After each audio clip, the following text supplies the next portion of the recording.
Hello everyone, it's Jade, and this week we are covering the last 10 episodes of Season 2 of Star Trek Enterprise, the series that follows the first and most screwed up little crew to go boldly where no one has gone before.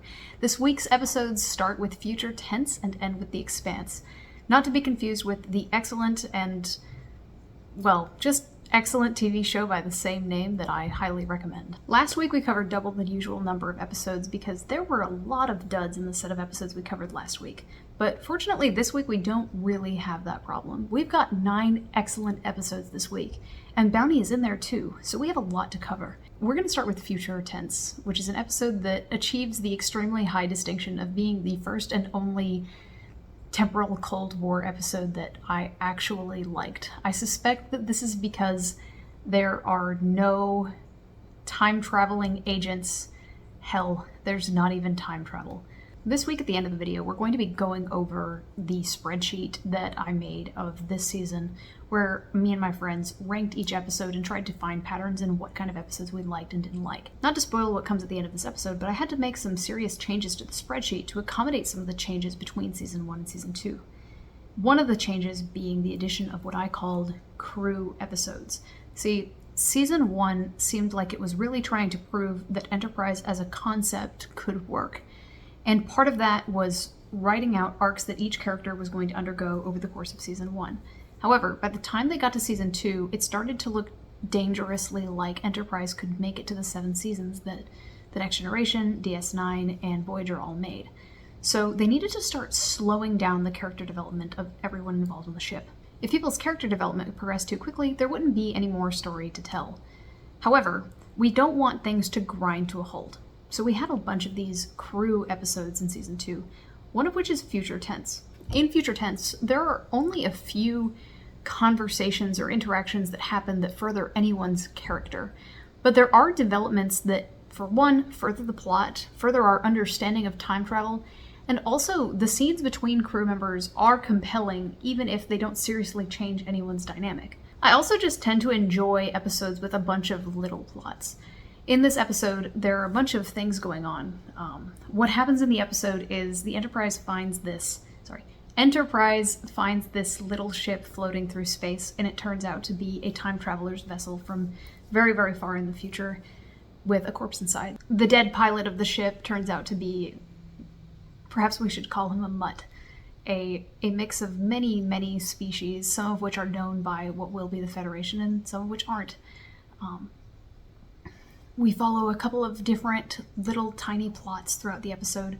For one, several other parties are interested in getting their hands on this ship, and a couple of different factions try to chase down Enterprise and get this ship back. But we also explore some stories where, Flux finds out the genetic makeup of this pilot, and various characters are reacting to what kind of circumstances would lead humans, Vulcans, Klingons, Tellarites, I don't remember who else was involved, to mate and breed with each other. This is mostly told with T'Pol and Archer, one of whom is significantly more weirded out by this than the other. We also follow Malcolm and Trip as they explore inside the time traveler's ship. They go down into the depths of it and find that it's much bigger on the inside, and they get a little peek at some future technology. Later on in the episode, they get stuck in a little bit of a time loop, and then Malcolm and Archer get stuck in a time loop when they're trying to set up a warhead to blow up the ship. I would say that what makes Future Tense a solid episode is that every single scene is pleasant to watch. The character interactions are fun. Malcolm and Trip get some fun conversations where they get to talk about what they think about time travel, whether they would want to know certain aspects of their own future or go back to the past. I also want to point out something. I should have brought this up earlier probably, but T'Pol still doesn't believe in time travel at this point. And T'Pol's arc throughout this season is her deciding to leave the Vulcan High Command, or to abandon her commission with the Vulcan High Command. At this point, I think that T'Pol's lack of belief in time travel is a metaphor for how much of the Kool-Aid she's currently drinking with the Vulcan High Command. She has tons and tons of evidence staring her directly in the face, even smacking her in the face on a few occasions, and she refuses to believe it because the Vulcan High Command has told her not to. I assume that when T'Pol progresses more in her arc, where she is less reliant on the Vulcan Science Directorate for her reasoning and more able to trust her own judgment and trust her own eyes, we will see her more willing to believe in things that she decides herself. The next episode is Canamar. Canamar refers to a prison planet operated by the Klingons, which is also an effective metaphor for what I'm doing to my cat right now. Yeah.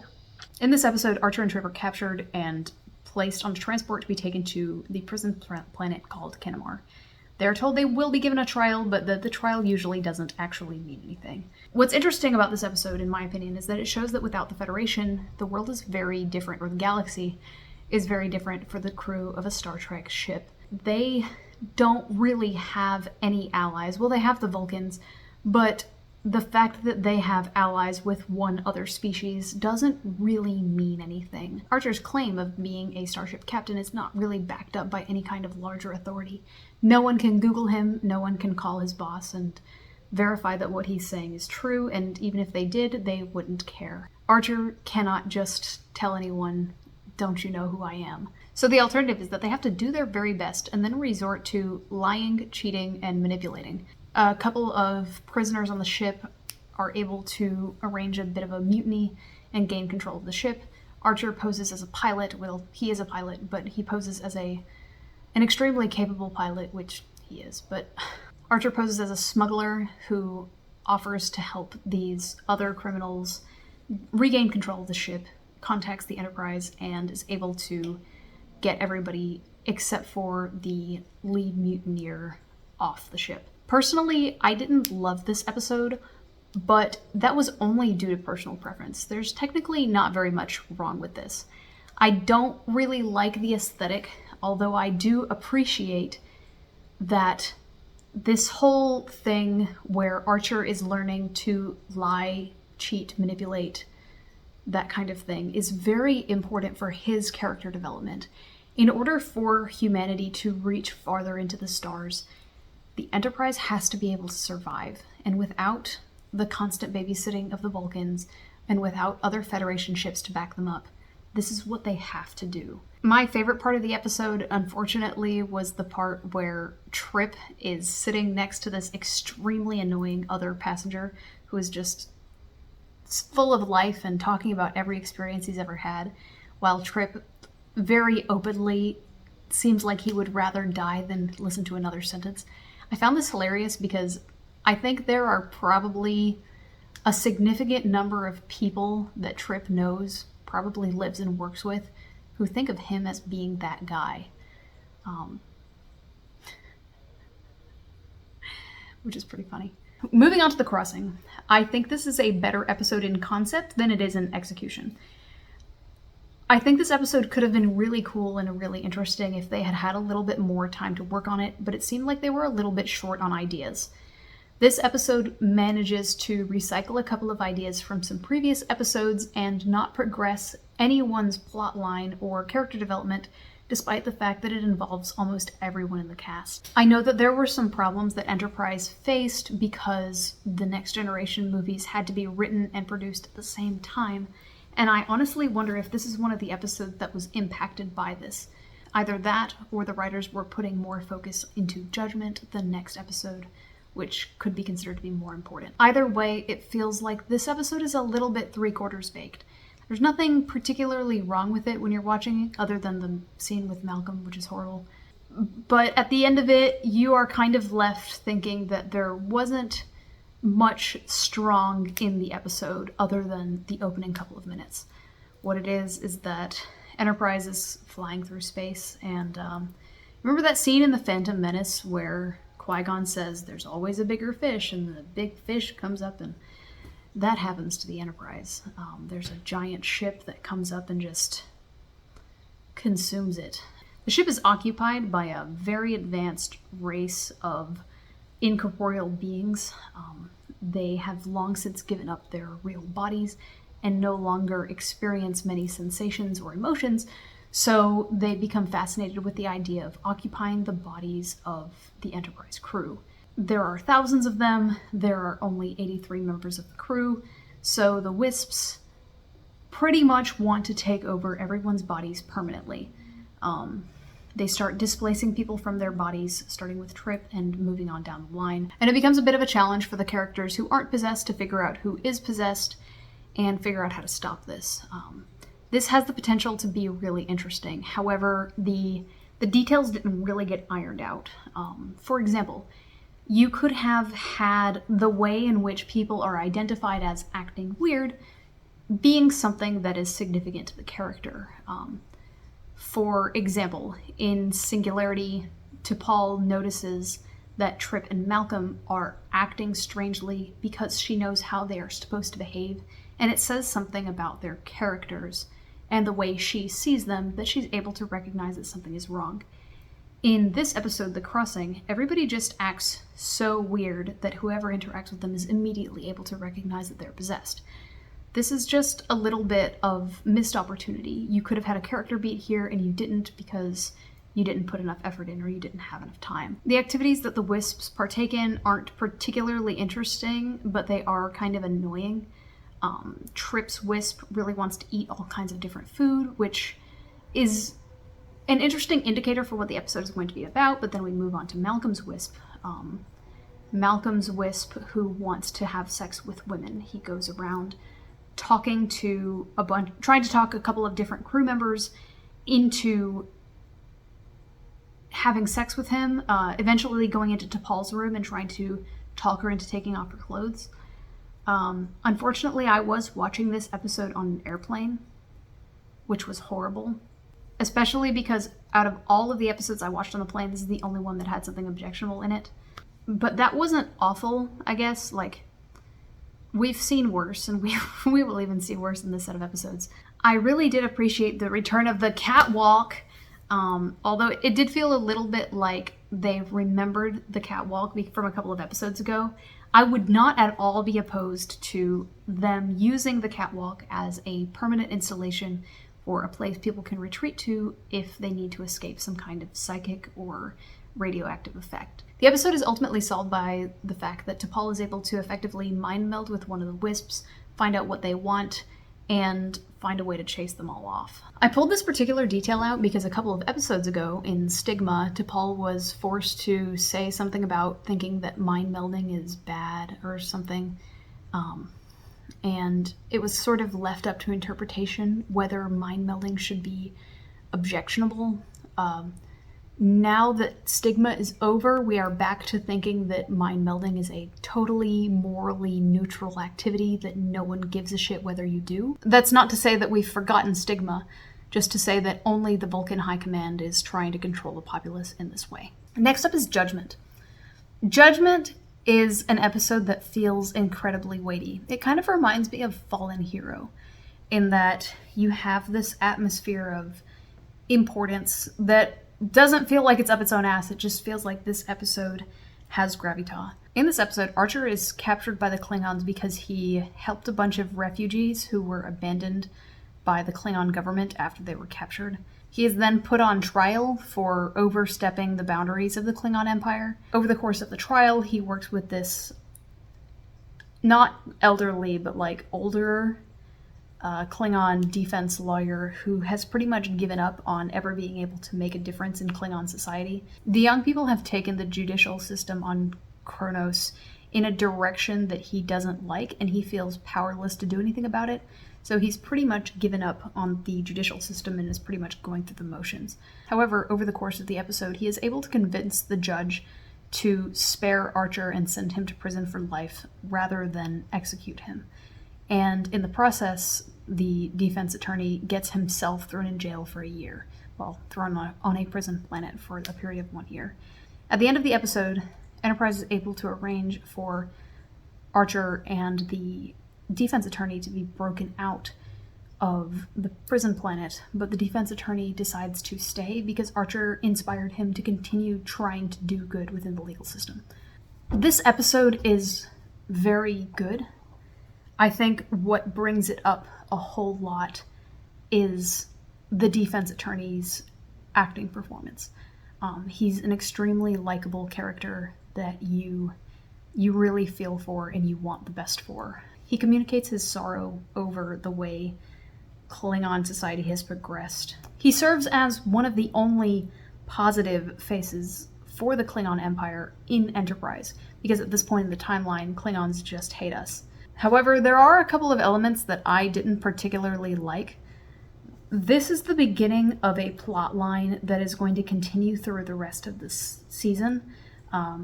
This is getting the ball rolling on this Rube Goldberg machine that's going to culminate in Archer killing a ship full of Klingons. So I did sort of wish that the event that had gotten Archer on trial had been something we had seen before, or something that had a little bit more weight. This is the first beat of the butterfly wing in a long series of events that will probably contribute to the war that humans will eventually be in with Klingons. And I wish it hadn't been something so straightforward as this situation with the rebels. What happened was Klingons took over this colony and took away their ability to produce for themselves, but also was not providing for them, so the people were starving. The citizens tried to escape. Enterprise helped them escape, but the Klingons saw this as theft of their property. So the humans in this case were doing the shiny, perfect, morally upright thing, and the Klingons are evil because they are Klingons. I would have liked it if it was something a little bit more morally gray, but I'm not going to complain too hard because I'm not sure what it should have been. I also do want to point out that at this point, I think we can pretty solidly say that Enterprise has turned its act around regarding single episode characters. Like I said last week, I think Kaitama is the last, or one of the last, single episode characters that's really, truly hateable, or I think unlikable is maybe the better word. Not that all of these characters are hate-worthy, but that many of them are just flat. After Kaitama in Precious Cargo, I think everybody else we see this season is much more of a likable, even lovable character. Or at least somebody we can understand what the crew member who's with them feels about them. Let's talk about The Breach. The Breach is one of my favorite episodes in this set, and I think it has a lot to do with the fact that I think John Billingsley is the strongest actor in the cast overall. I feel like I'm giving somebody a superlative every week, but we've called out the thoughtful portrayal that Jolene Blalock has for T'Pol. We've called out the excellent facial expressions that Connor Trenier makes. We've called out the gravitas with which the defense attorney from this episode, Judgment, was able to capture our attention for a good solid hour of television. But Phlox is so lovable. Phlox is so lovable despite the fact that he always has this undercurrent of detachment that allows us to remember at one point he committed genocide. And we love him anyway. He's the kind of person who sometimes believes that genocide is right, and we still love him. And I think that's a very difficult line to skate. And it's a line that John Billingsley has really mastered, fortified. I don't know. This metaphor is kind of falling apart. But I love this episode. Fuck. We're not even on The Breach, though. We're on Horizon.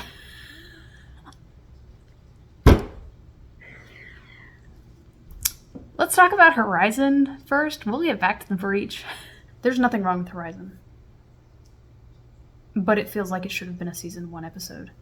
If you take out the B-plot, and you don't even actually have to take out the B-plot, I think you could have moved this entire episode, picked it up, and put it where Fortunate Son was last season. And I think potentially Travis would have been a much more important character. Travis has gotten pretty much 1 episode per season, and I anticipate that he will continue to get 1 episode per season. And the problem that causes this is that Travis has no relationships with anyone on the crew, and it's obvious. It's obvious in this episode specifically, because what happens in this episode is Travis has to go home to his family's ship, the Horizon, after the unfortunate death of his father, and interact with his family, who have mixed feelings on the fact that he left to join Starfleet. He briefly considers leaving his commission on Enterprise in order to go back to his family and help them run their starship after the death of his father, because he perceives his brother as being unable to fill his father's footsteps. We get to see how much Travis has grown, but the lessons that he shows here all happened in Season 1. I'm telling you, it's a Season 1 episode. You could have put this in Season 1 and you should have. We see Travis's relationship with his mom, his brother, a friend of his whom he grew up with, potentially a member of another family, as well as just some random people who were walking around the ship. But it's mostly about the relationship with his brother, who believes that Travis doesn't believe in him because Travis is a big shot now. He's in Starfleet. He's flying the flagship Helm. But it highlights the fact that Travis doesn't have relationships with anyone on Enterprise. In every single one of these conversations that Travis has with his family, they are so laden with so much exposition. Almost every line is, "Hey, remember when your father said blank?" Or, "I remember sitting right here when you got your Starfleet acceptance letter." But Travis doesn't even have these kinds of conversations with the crew of the Enterprise because he doesn't have conversations with the crew of the Enterprise. And I read somewhere that they were having trouble coming up with some plot lines that Travis could have, so I took the liberty of taking 45 seconds and writing down some ideas for emotional, mild plot lines that Travis could have had. Not even big plot lines. For example, Travis grew up in space. What can we do with that? That supposedly that had a lot of potential, but they didn't know what to do with it. Here's some ideas. He could have helped Hoshi not be afraid of space. Travis could have helped Hoshi with her space fear.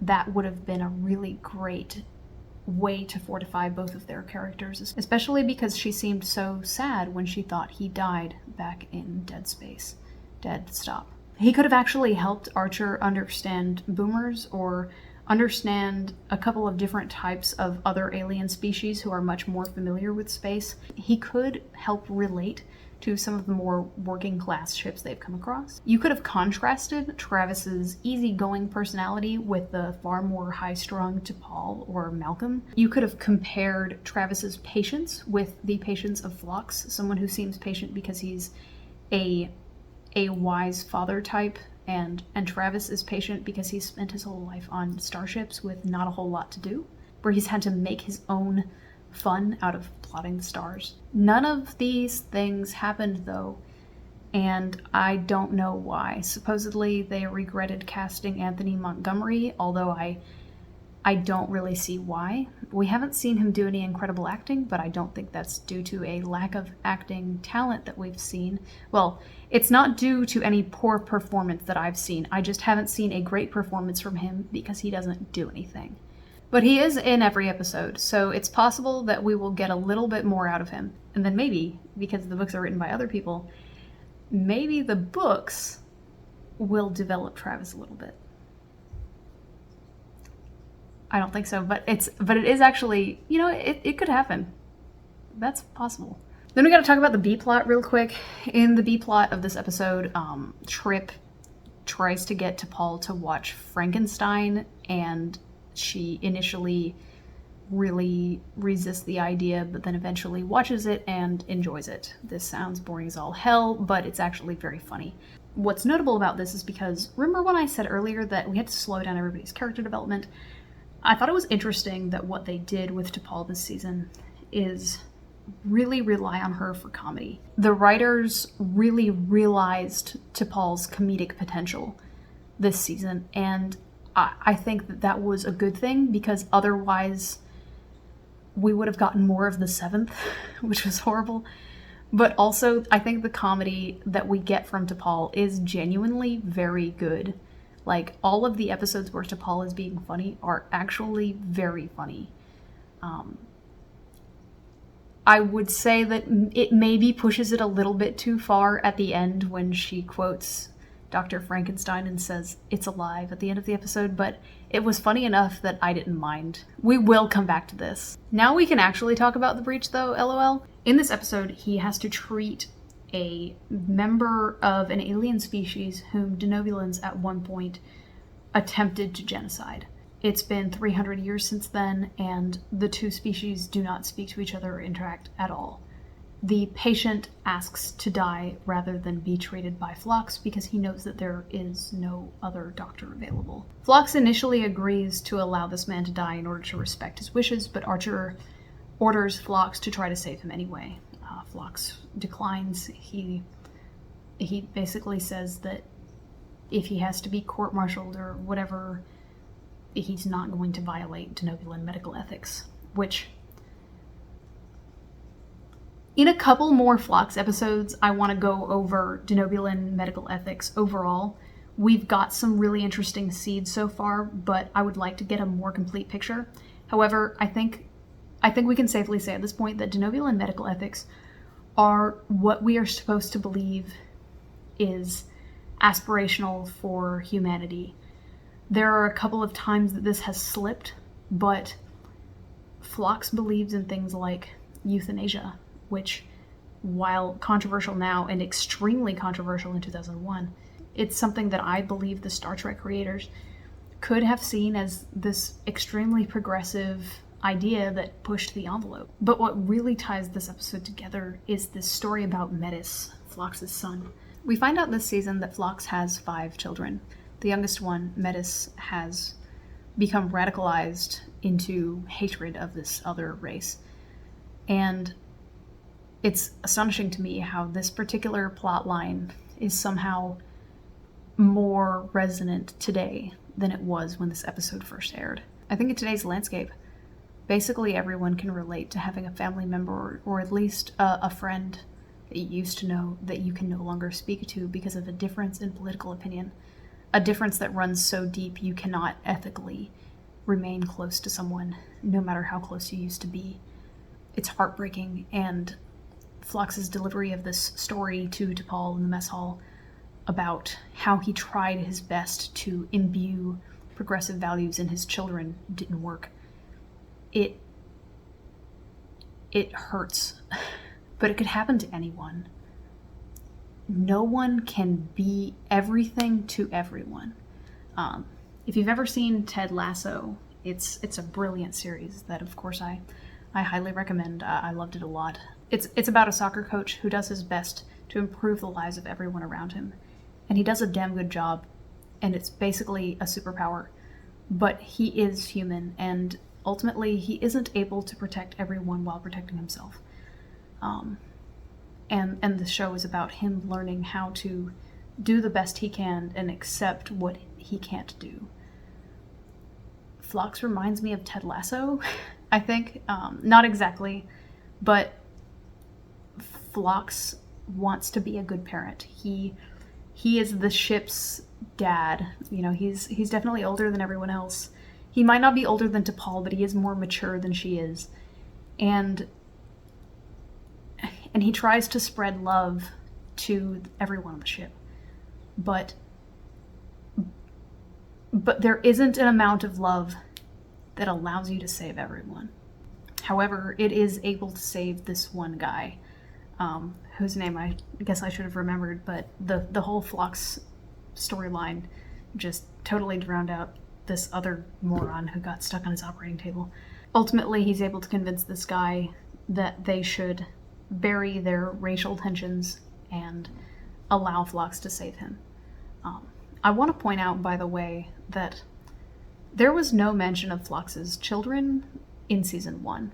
I think this is a trait they gave him between season 1 and season 2. It makes perfect sense.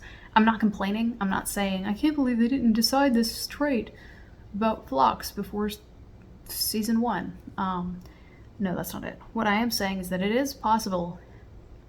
It is actually possible to add traits later on in a show. If you don't feel like your character is beefy enough, you can give them more of a story.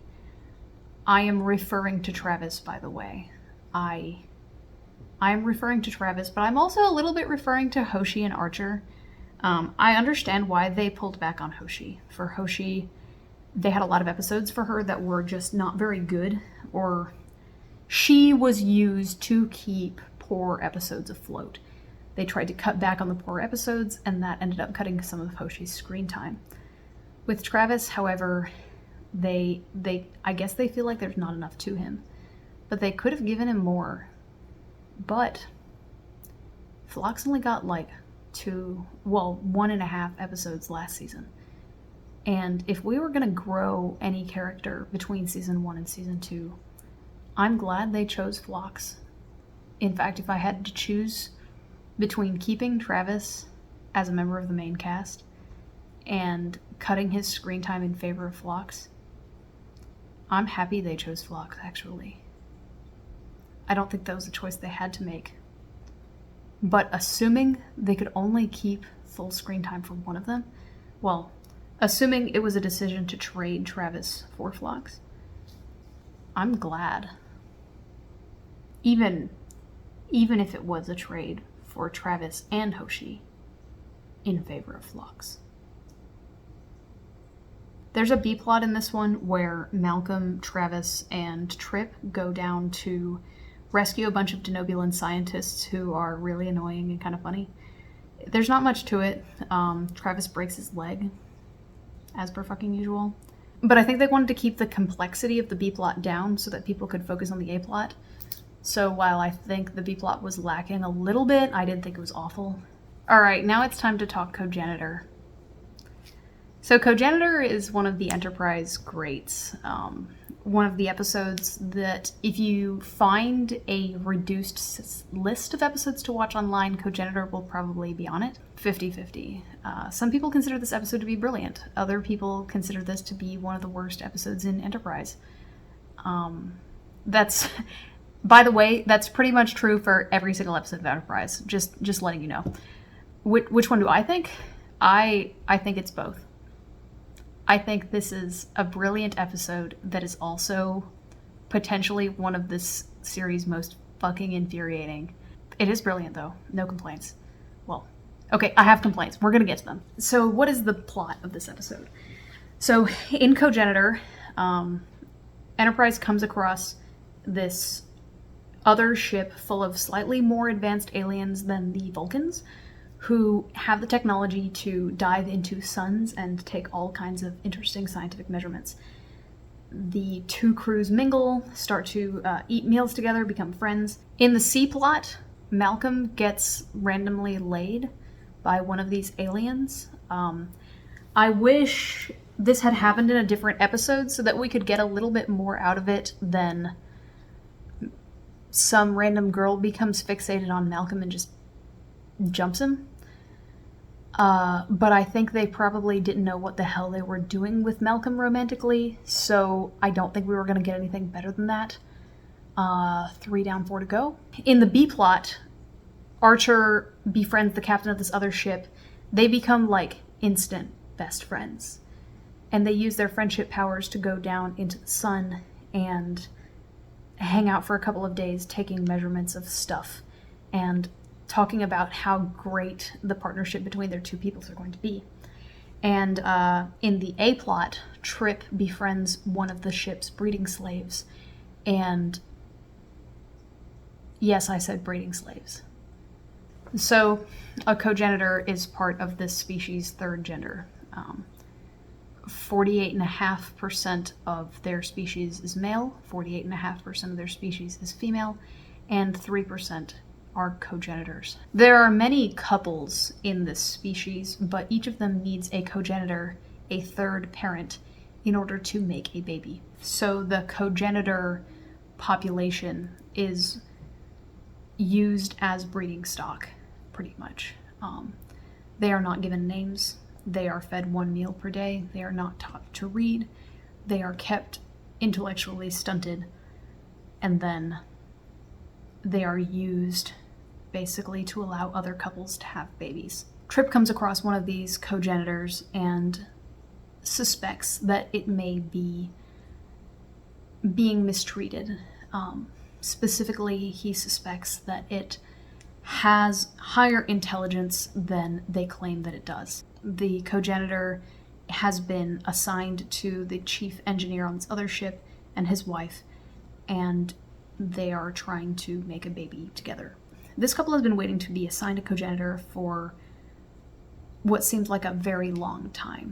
But Trip realizes when they don't, or maybe they don't care, that the co-janitor is being treated in a way that we on Earth would consider unethical. Back in Breaking the Ice, Trip successfully convinced T'Pol that her being forced to marry someone she didn't want to marry was unethical, and he pulls out those same muscles here. I am making callbacks deliberately because we are going to be calling out to almost every single other episode in this series when we discuss co-janitor. Trip starts bringing some instructions on how to read books, movies over to this co-janitor, who eventually takes on a female gender, well, sort of, and decides to name herself after Trip.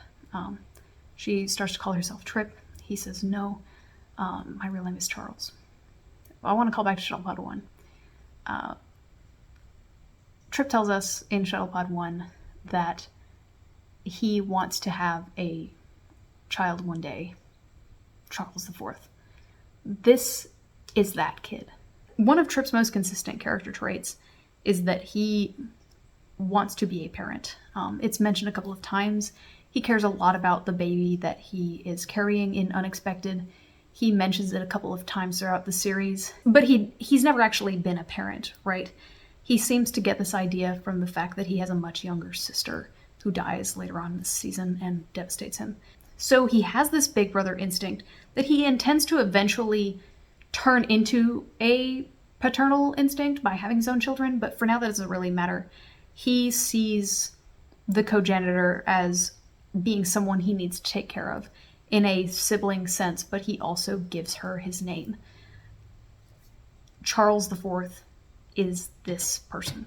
Eventually, he teaches Charles enough about liberation that she decides she wants to seek asylum on Enterprise. So Trip tries to provide this asylum to her, but Archer comes back from his field trip with his new bestie and receives the complaint from the engineering couple that Trip has kidnapped their breeding slave, and they aren't going to be able to have a child without her. Archer is furious with Trip for endangering this first contact. He wanted things to go well with this more technologically advanced species because this new captain is his new best friend, and also they need their technology. But Trip insists that this is what Archer would have done. Archer flies off the handle.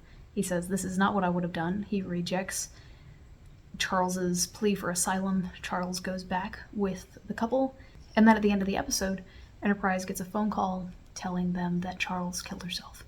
The end of the episode features a fucking grueling and infuriating 2 to 3 minute lecture in which Archer basically yells at Trip for daring to teach the co-janitor about human rights, and Trip apologizing profusely for not following orders, blaming himself for Charles's death.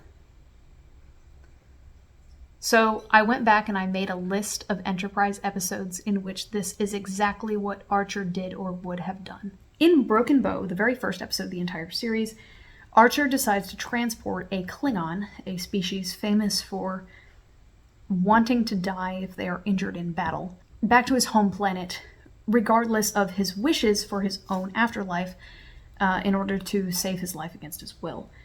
In Terra Prime, the 5th episode of the series, he really wants to take these people back to Earth. Now, he doesn't. T'Pol does talk them out of this, but he thinks it's important that they reintegrate these distant humans into humanity.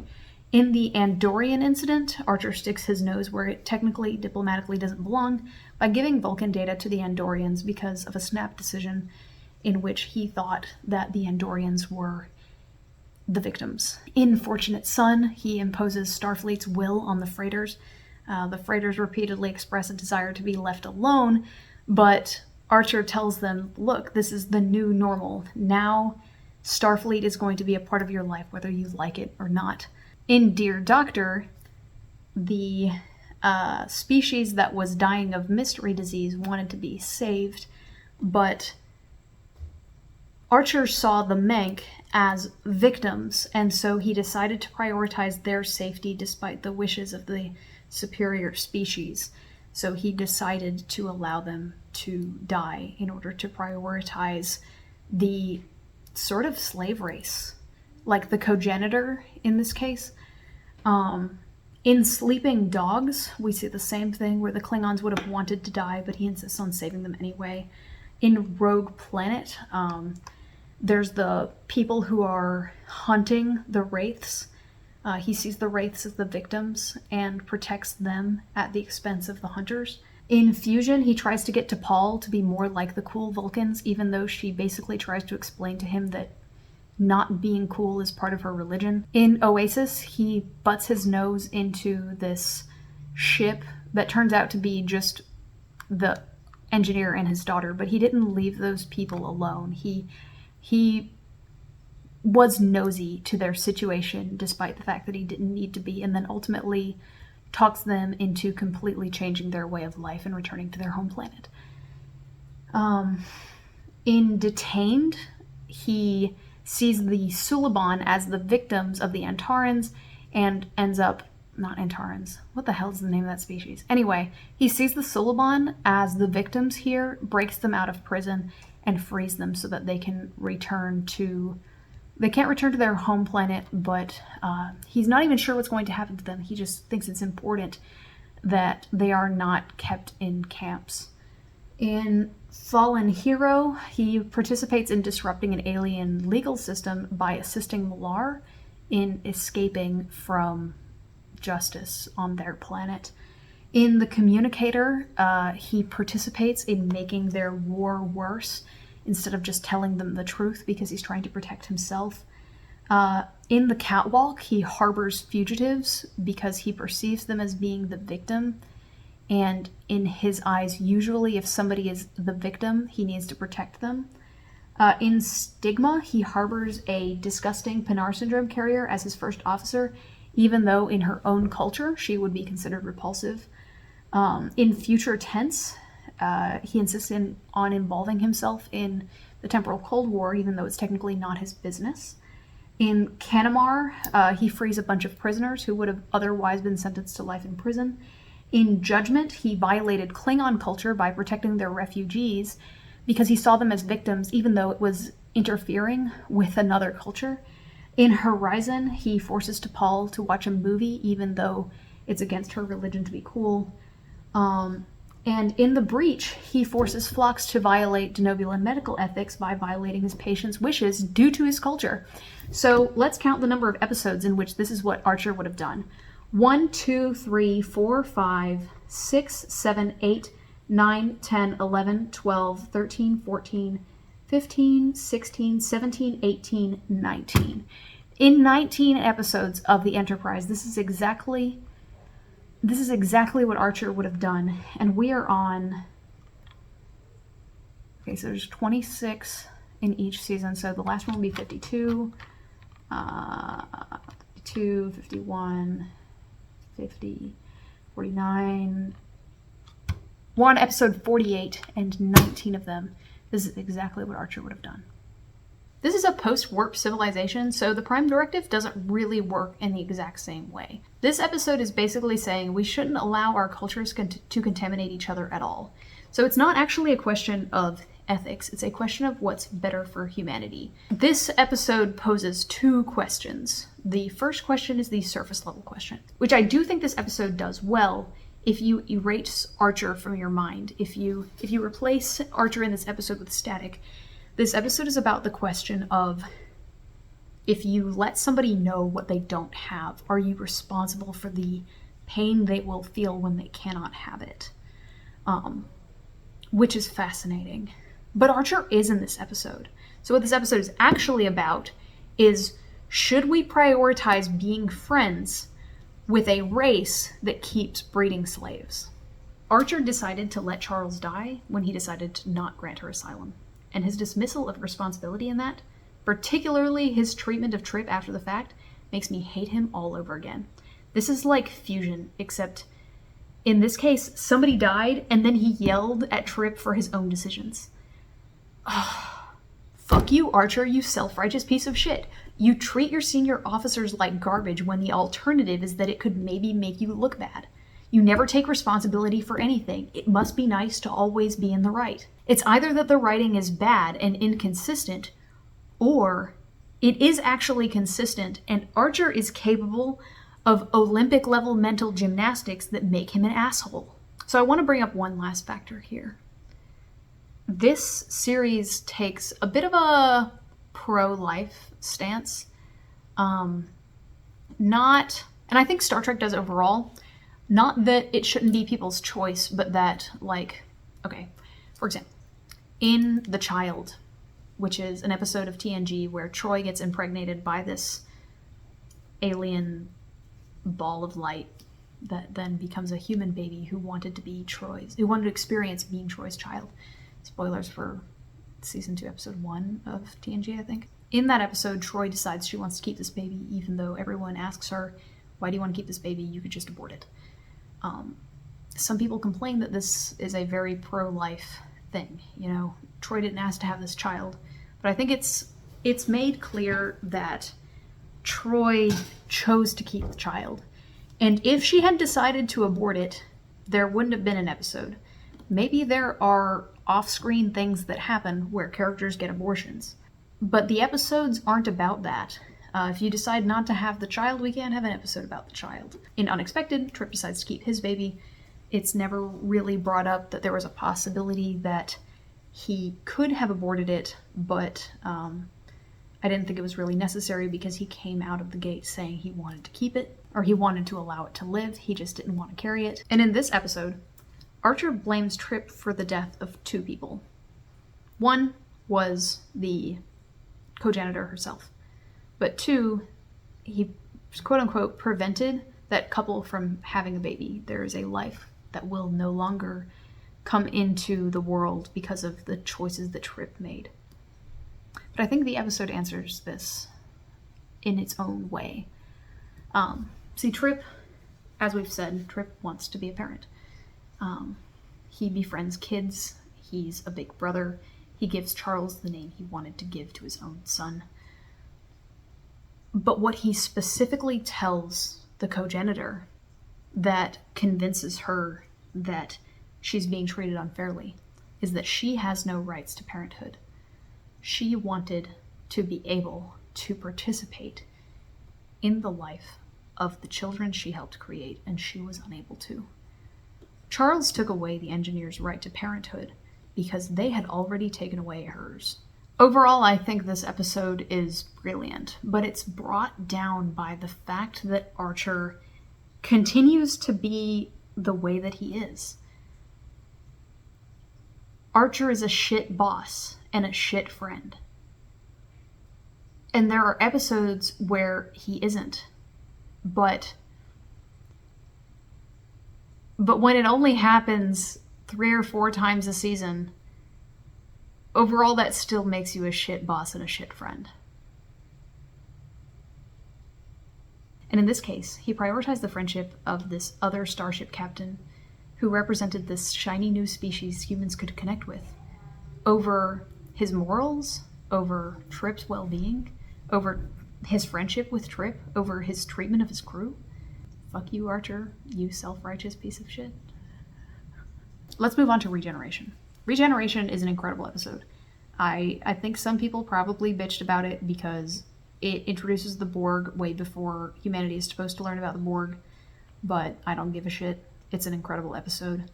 It makes the Borg feel terrifying, and the reason it makes the Borg feel terrifying is because Phlox's life is in danger. We're close enough to the end of the season that it's possible Phlox could actually die, especially right after he got that damn good episode in The Breach, where we loved him very, very much. But notice how impactful Phlox's part is, because we are grounding the danger in a character, or in someone's character. And throughout this, Phlox is awake and fighting for his own survival. He gives people contingencies on how to kill him if he does get fully transformed. But he is fighting for himself. Notice how much more satisfying this is than watching Travis repeatedly get kidnapped and break his leg. The direction and the action feel great. It's not tied to anything else. It's not tied to anyone's character development or any plot. It's just able to be a great hour of television in which they prioritize making you feel this peril. It also foreshadows the fact that things can happen to Earth. It helps prime you for the idea that things still happen to Earth while the Enterprise isn't there. This felt to me the way Shockwave Part 1 must have felt to everybody else when it first came out. I was enthralled. I was entertained. It's a fantastic episode. We did get a rare Phlox and Malcolm interaction in this episode, which was cool. I liked the discussion of whether or not to kill the Borg, which, again, foreshadows what's going to happen in The Expanse, in which Archer is going to have to kill a ship full of Klingons. I thought it was interesting how they kind of need swords. Like, guns can't help them here, but swords probably would. Well, it would have to be a sword that could not interface with Borg tech. This is one of my favorite episodes, but unfortunately there's not a whole lot I can say from my particular type of analysis. I just thought it was really good. Like I said, the best episodes are the ones where something awesome, something entertaining is happening every minute. And that absolutely was the case here. I loved Phlox being such a dad when he thought he was dying. But speaking of Phlox, let's get into the single worst hour of television I have ever seen in the entirety of my life. This is worse than the Steven Universe crossover with Uncle Grandpa. Let's talk about Bounty. When I first wrote my notes for this episode, I wrote, if it's possible to receive the death penalty for directing an episode of television, whoever directed this should die. And then I looked up the director, and it's fucking B'Elanna Torres. The chief engineer, the woman who played the chief, what's her name? Shit.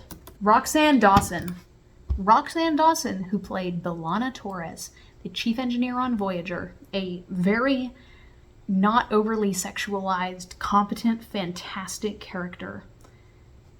She came in and directed Bounty. So let's get the A-plot out of the way. In the A-plot, Archer is captured by this Tellarite who is trying to sell him to the Klingons. The Klingons have placed a bounty on Archer's head. This Tellarite tries to cash in on it. Archer eventually is able to befriend this guy and convince him not to turn him in. Woohoo! I really liked the Tellarite, I guess. It was hard to focus on him given the B-plot, but he was cool. This is significant to the overarching story because Tellarites are part of the original founding members of the Federation, so it's important that we establish, this first meeting, or one of the first meetings between humans and Tellarites. And in the B-plot, we are subjected to T'Pol's Ponfar, which is fucking awful. I wish this was one of those episodes where it was so bad it was funny, but it's not. The thing is, there are 4 things that an episode or a plot, like if you've got an episode split into halves with an A and B plot or whatever, each of these elements, each of these plots needs to do something. One of 4 things. It needs to progress the plot. It needs to progress a character. It needs to progress a character relationship, or it needs to be entertaining. If it can do more than one of those things, then great. But if you're doing none of those things, you have a serious problem.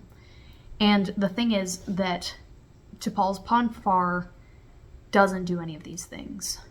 It's supposed to be the 4th thing, entertaining, but it's not, because it's literally the worst thing I've ever seen on television.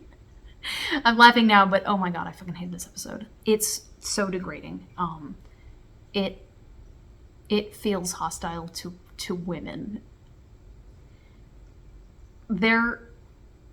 I have to wonder what television was like in the early 2000s such that this series survived. Because ultimately, the reason why Enterprise was canceled was only partially due to stuff like this. It wasn't just this. Like, people were still watching despite the fact that this episode is in it. So that means that television in 2000 just must have been okay with this kind of storytelling. There must have been other things that were similar on at the same time. Otherwise, the world just doesn't make sense. So every Star Trek series has to have a Pon farr episode. So Pon farr is the Vulcan mating cycle. Every 7 years, a Vulcan has to have sex or they will die. In the original series, this had a pretty interesting story attached to it. And a story that was so interesting, in fact, that it became a tradition to have a Pon farr episode. Well, you had to address the Pon farr of every Vulcan crew member that you had. Obviously, at some point, we're going to have to get to T'Pol's, but we're only in season 2 out of the anticipated 7. They could have waited for there to be a good plot here. Like, this doesn't further anything about her character. It doesn't further the way people see her. In fact, after this, T'Pol asks that Phlox doesn't tell anyone, but Malcolm and Trip laugh about it later. So they know T'Pol is the laughingstock of the ship. So T'Pol goes into heat, and she tries to get Phlox to have sex with her.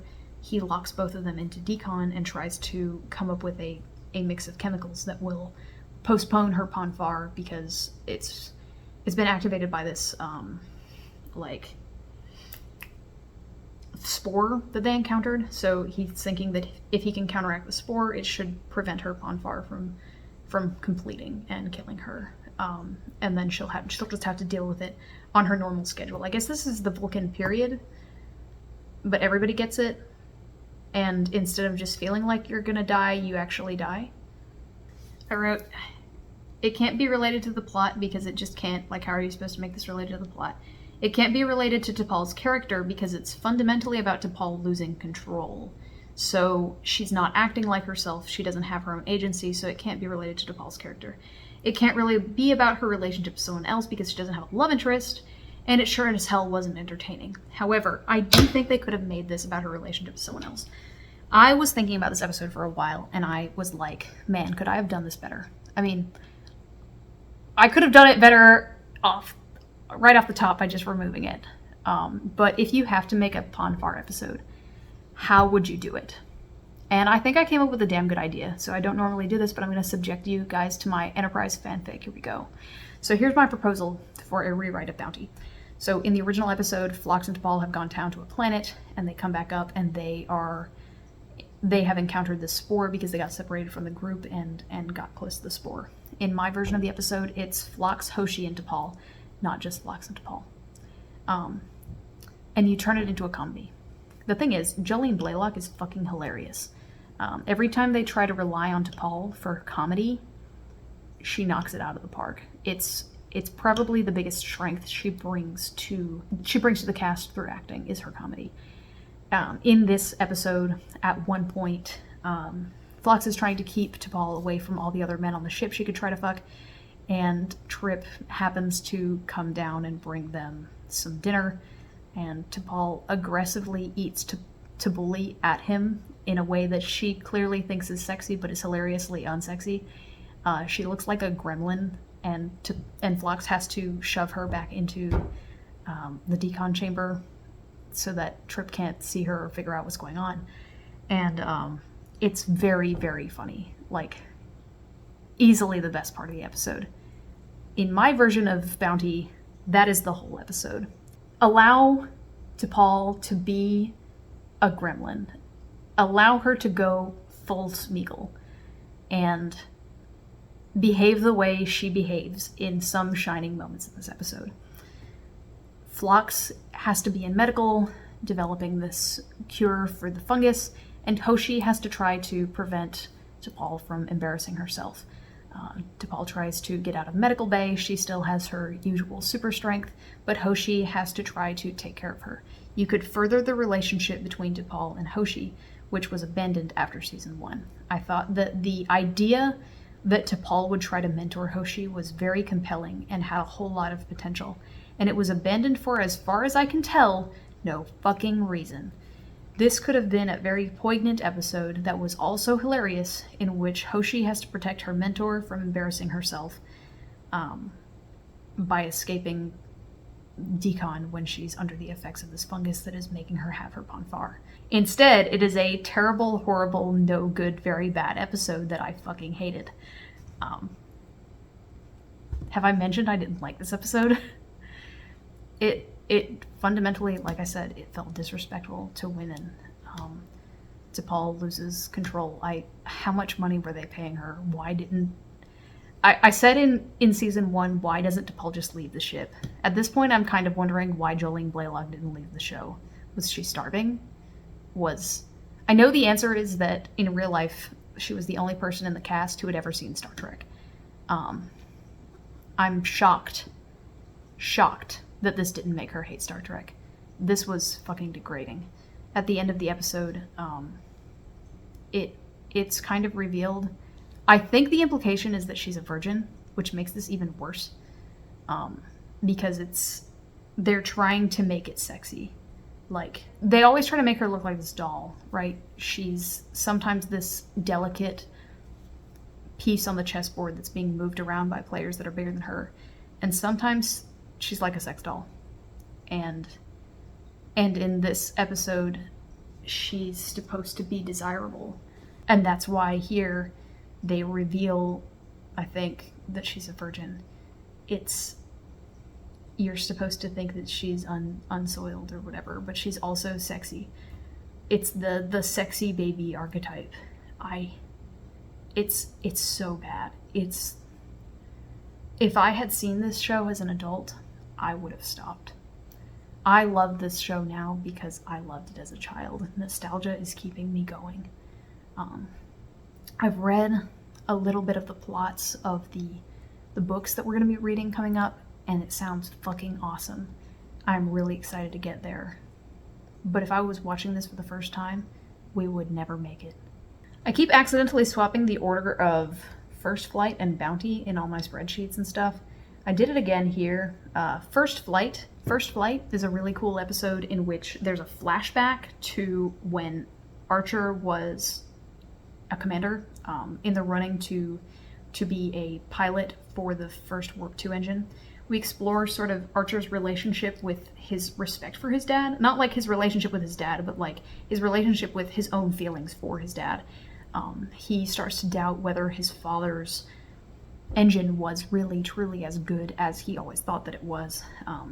The Vulcans try to discontinue Archer's engine and get them to start over with a new one. But Archer and his frenemy AG, along with the help of Trip, whom he meets in this flashback, break this ship out of this hangar and then take off. It's a cool episode. What I think was most interesting about it is that this show, the original concept for it, was that the first season was going to take place on Earth while they were building the ship, selecting crewmates, and just preparing to leave space dock. And that ultimately ended up getting shut down. People were like, ooh, I don't know if that's going to work. Star Trek is supposed to be in space. But I think First Flight shows the potential of that story. There's a lot of really great shows that show the development of a spaceship, the preparation to go to space. And I think this could have had potential. However, I also do think that 24 episodes of this would have been too much. So I was really glad to see it. I enjoyed it. This is yet another episode where the single episode guest, AG, is a likable, compelling character. I liked how we saw that Archer was able to act independently of Starfleet, or it shows the lesson that Archer learned in order to act independently of Starfleet, which is really interesting commentary on the beginning of Starfleet, but also prepares us for this arc that we're coming up on, in which the crew is going to be really, really far away from Earth and having to make their own decisions for the good of humanity without being able to consult with probably Admiral Forrest or anybody like that at all. T'Pol gets some good scenes being emotionally supportive after Archer learns of the death of AG, and it's just a good, strong episode. I really liked it. I like it a lot because I like this kind of story, but I also think it was solid. And then finally, we're at The Expanse. Not to be confused with the excellent TV show The Expanse. So fun fact about this channel. So I originally started this because I had been listening to We've Got Worm. We've Got Worm is a podcast that does a deep dive into each arc of Worm, which is a very, very long web serial that I particularly enjoyed. These two guys would talk about what happened in each arc, do some analysis, and then continue with the story the following week. I really, really enjoyed it. I wanted to find something that I could do this for. I had also been reading The Expanse. I thought about doing The Expanse as a podcast where I went through and analyzed each chapter. However, when I looked it up, there were 16 other Expanse podcasts going on at the same time. So I decided that what I would do instead, I really enjoyed the idea of starting a podcast or something like that, but there were so many things that I liked as a kid or that I find myself discovering that never get any attention from YouTubers. Whenever I go to a con, there are tons and tons of paintings you can buy that come from Game of Thrones, but there weren't paintings for the lesser known things. You can't really get Enterprise merch. There's a couple of t-shirts, there's like one model of the NX-01, but you can't get nearly the same variety of merchandise for Enterprise that you can for other things. So I decided that this channel would be about covering the stuff that nobody else was covering. I've covered a couple of things that were popular here and there, but never more than one episode. I figured in the case of Enterprise, I figured not very many people are talking about it, and I'm sure nobody is talking about the books. Anyway, let's talk about The Expanse, the episode of the Enterprise. I remember when The Expanse, the show, was announced, I remembered this episode. I didn't remember this past week what happened in this episode, but I remember that when The Expanse was announced, I remembered this episode of Enterprise. And I'm not surprised because this episode fucking rules. This is the first season opener or ender that is actually good. It's stellar. There's no two ways about it. Every character gets a little bit of an arc. What happens in this episode is that a bunch of aliens blow up Florida. I thought it was really interesting to watch the exact location where I was while watching this episode get blown up while I was watching it. So that was cool.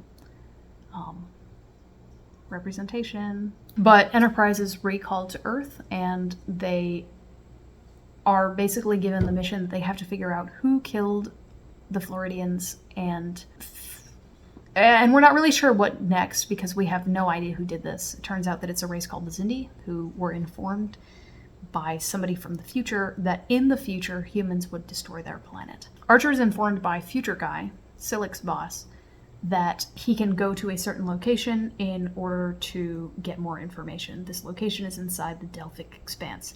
The Delphic Expanse is the Bermuda Triangle of space. The Vulcans really, really heavily warn Archer against going in there at all, because every Vulcan ship that has gone in there has not been able to come out. They've lost contact or something terrible happened to them. In one case, we see this video of a bunch of Vulcans going crazy. This tells us that it's going to be dangerous. When they go in there, they cannot take their Vulcan allies, except for T'Pol, who insists on going. Trip's sister is killed in this attack, which implies that we're going to be starting some kind of arc with Trip. He seems really, really angry. He loses a lot of his boyish charm with the death of his sister, especially coming so soon off of the death of the co-janitor. We know there's something about Vulcan ships and the Expanse, which implies some kind of T'Pol arc. Additionally, T'Pol finally gives up her commission with the Vulcan High Command with the Vulcan Science Directorate in this episode.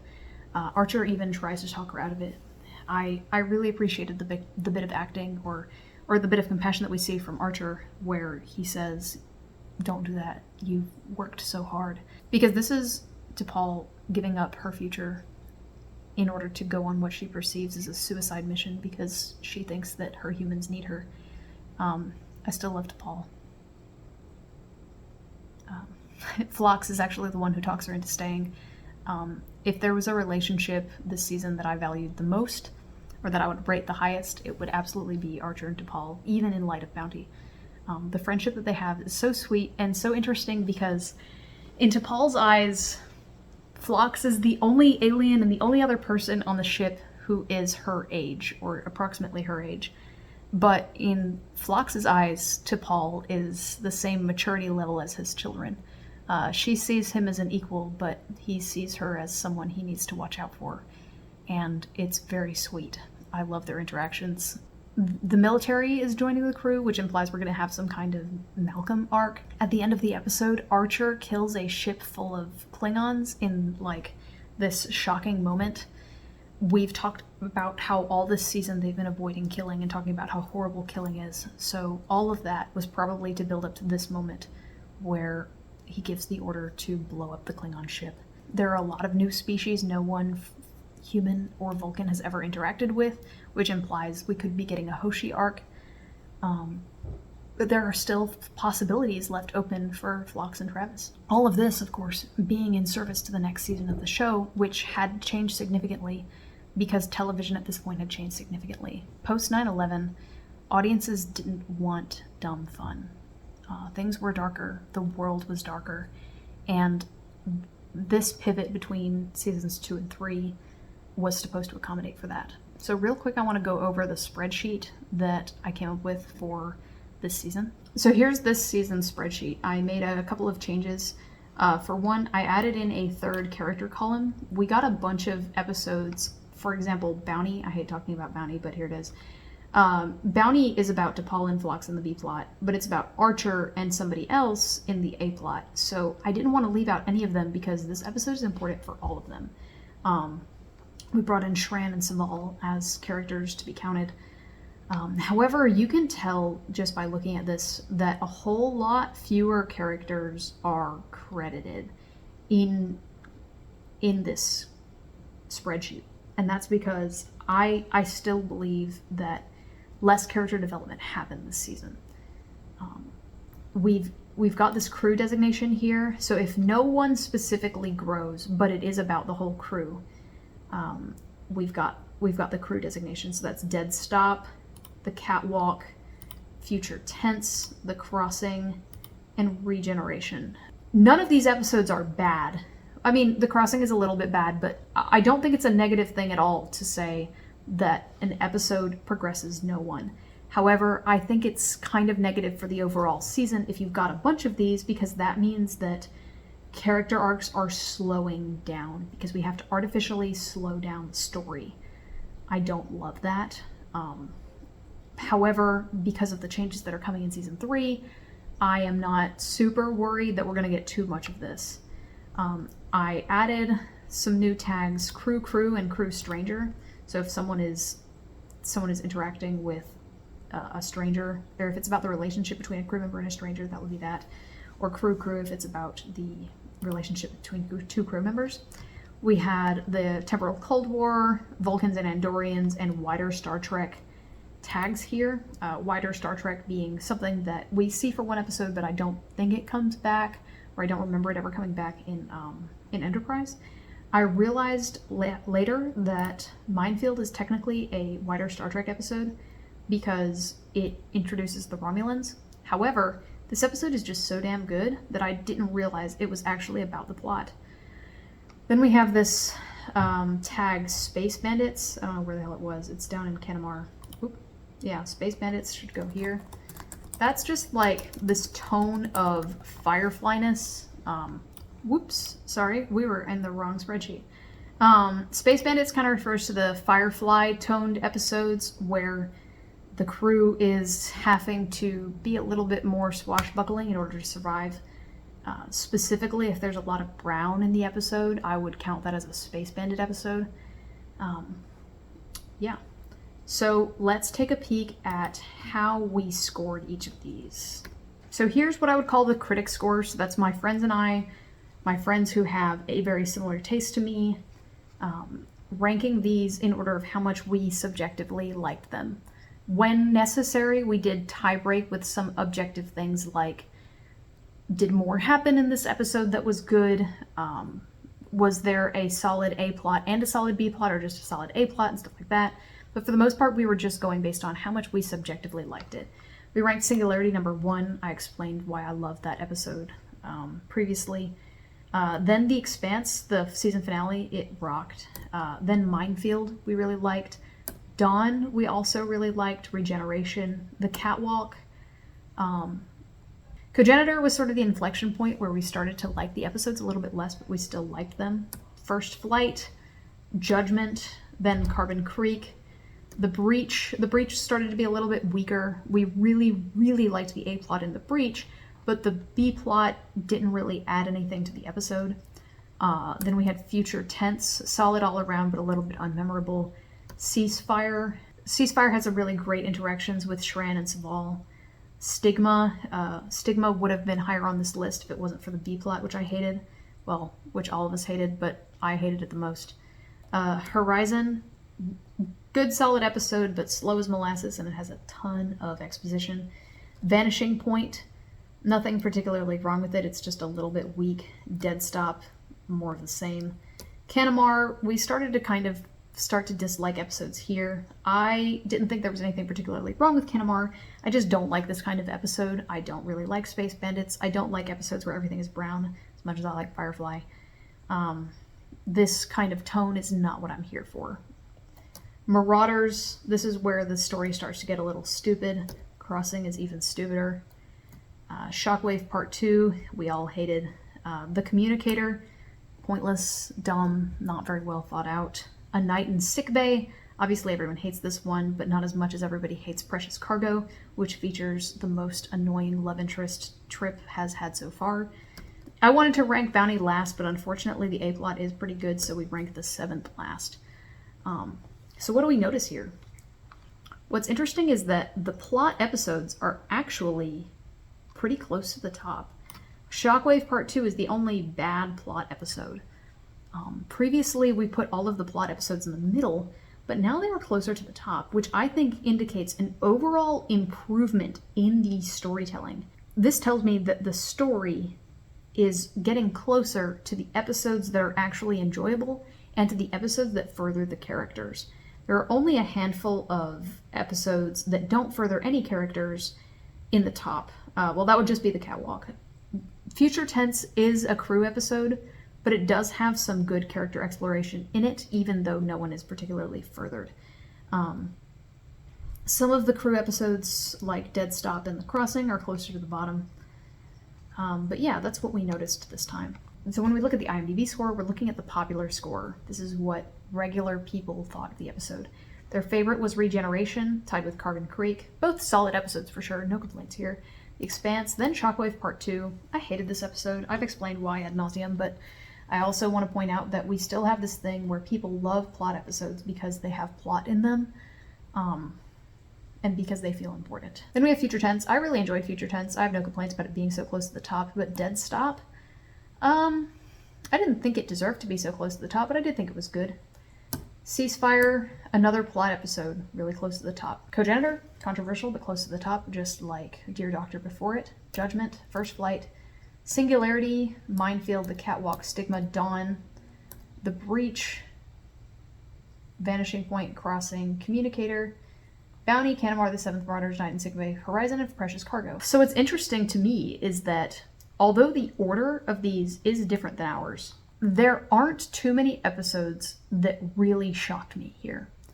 The only 2 episodes I would call myself surprised by, one is Shockwave Part 2. I don't think Shockwave Part 2 is better than First Flight, Singularity. Okay, I understand why Singularity wasn't as popular as I thought it should be. Minefield I thought was better. The Catwalk I thought was better. Future Tense I thought was better. There are a lot of episodes that I think are head and shoulders better than Shockwave, but it gets a really high score because it's the season premiere. But the other episode that's really shocking is Horizon. Horizon is a Travis episode, and Travis episodes consistently do poorly. I even checked on IMDb to see if it had an unusually high number of 1-star ratings, because that would indicate brigading. Brigading, of course, being people rating the episode poorly, potentially due to racism or some other reason why they thought the episode was problematic. However, I didn't find that. People just didn't respond well to Travis. I'm not sure why. You can't look me in the eye and tell me that Horizon is worse than A Night in Sickbay. Or The Seventh, which is fucking awful. Or hell, Bounty, which is somehow not the worst one on this list. I have no idea how it got a 6.9, but it has one. Ultimately, I think Travis's screen time was cut because people didn't respond well to him, which is unfortunate because he had the potential to be a really cool character, but I also see why that happened. People didn't like him. I don't really understand why, but I think they wanted characters with more depth and more edge. So that's season 2. So I'm going to be starting with season 3 next week. I haven't decided where I'm going to stop yet. I've seen the first 6 episodes and I'm really excited to talk about them, but I haven't decided whether I'm going to start at season 3 episode 8 Twilight or season 3 episode 10 Similitude next week. So it'll be one of those. So if I go to Similitude, the next 2 episodes will be 7 episodes apiece. So that's the plan. Thanks for listening. See you in season 3. This season in the Expanse, Jesus Christ.